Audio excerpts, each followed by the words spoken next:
Right, there we go. Testing the 35mm f2 SE series on my A7 III. Just a little quick video autofocus test. Check the edges for any focus breathing. I think 45 centimeter is the minimum focus. I think we can just about get that in. Right, we're gonna crack it open, have a look at it up close. It is a basic lens, but it is also quite a cheap lens, and we've had some good times with Meike products, so I thought I'd buy this one to test it out.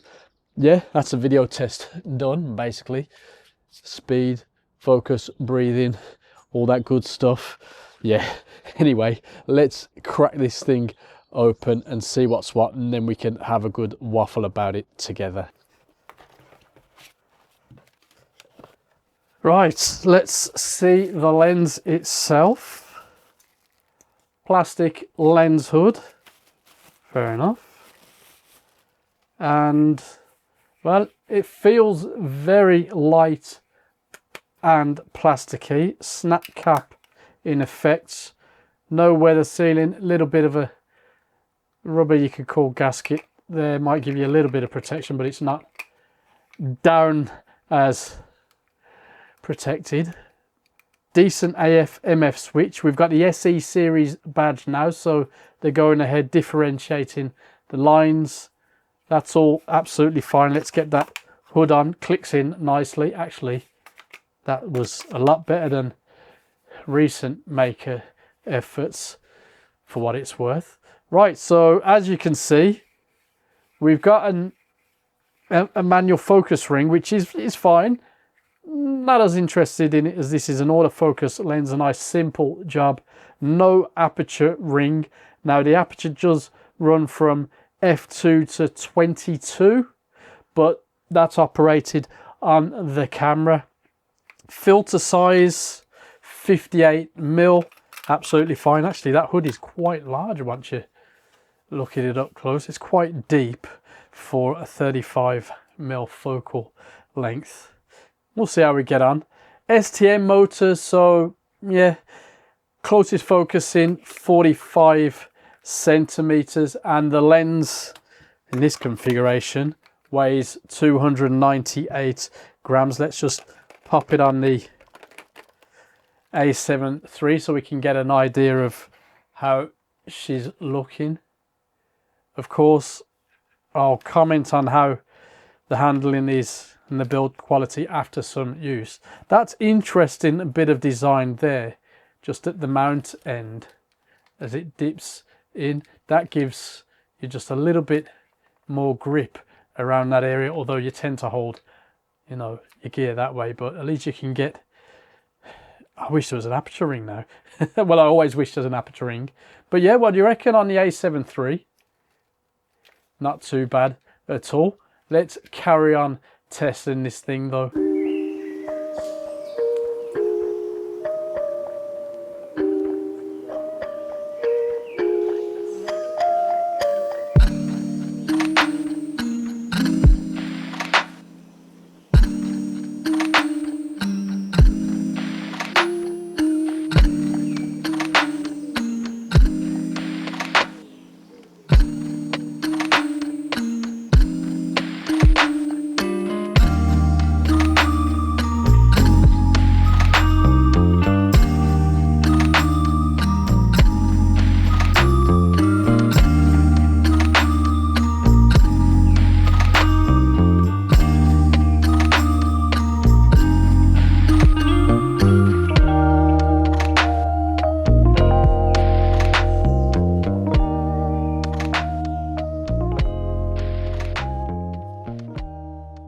As you can read, this whole section, bar the B-roll, is being filmed with the lens, so I can't wave it about. I'll hold the box up every now and then, so it's not just me. And you'll have the B-roll filmed with my X-T4. So yeah, just one more test, because I think this lens could be decent in this situation.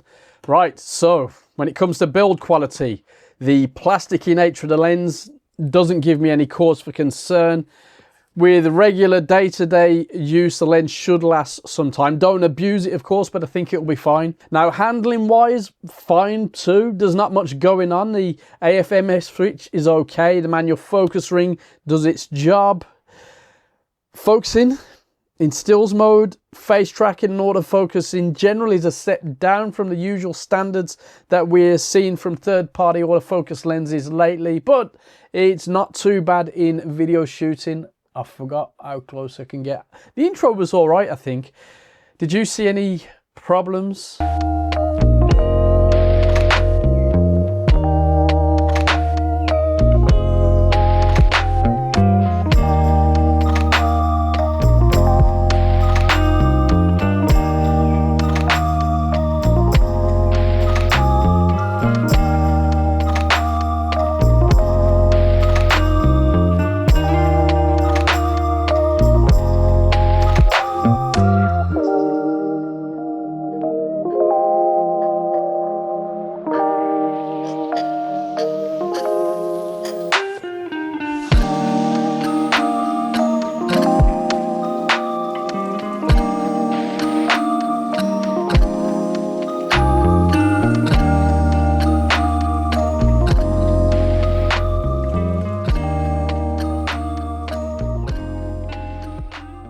Image quality then, sharpness, wide open from f2, excellent, but the extreme edges of the frame suffer unless you stop down. Color rendering, not bad. Contrast, good, let's say. Vignetting is fairly well controlled from wide open. Flare, present, wide open. Chromatic aberration is very minimal. The best performance is around f5.6 for the whole frame, I should say. And diffraction sets in around f16. Now for me, one of the highlights when it comes to image quality with this lens, one of the mild surprises was the bokeh. I didn't expect it to be so pleasant. Yes, zoom in on the specular highlights like a lunatic and you'll see they're not perfect. But overall, you know, I think the out of focus look from this lens is quite pleasing. Minimum focus distance is limiting, but when you're at the closest, blowing the background out, yeah, it performs absolutely fine too. Final batch of samples, and then, I was going to say salads then, I must be hungry. Final batch of samples, and we'll talk about, is it worth it?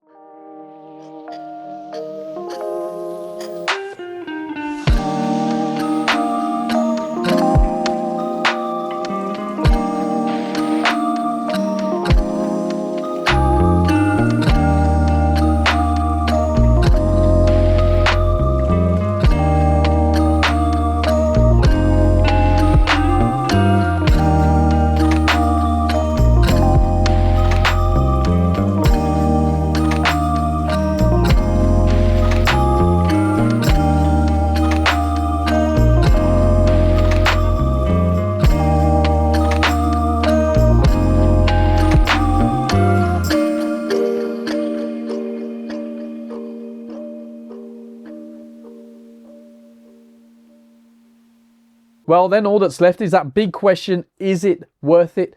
Well, at the time of recording, and actually I think when I purchased it too, I haven't seen the price change, it's going for around 190 on Amazon, and at that price, yes, get it. Unless you buy used, something like the Sony FE3518 is probably the nearest competitor, arguably. There are a few others there and thereabouts. But, you know, £250 more for a sharper, smaller lens, slightly more light into the sensor. And even the ones in the middle cost more. So, you know, considering the price jump, I don't think there's that much in it for most shooters. Is there anything sub 200 that can compete with this lens? It doesn't look that way. But unless you're tight for cash, the others do perform better overall. But having said that, you know, for me, this is a very tidy little number that actually surprised me. Very usable lens, worthy budget buy. Well done, Meike. Again, I mean, we need something duff from them just to balance this whole thing out. I mean, it's not perfect, but yeah. Anyway, that's my waffle done. Over to you in the comments. Let us know if you've used this lens and what you think about it.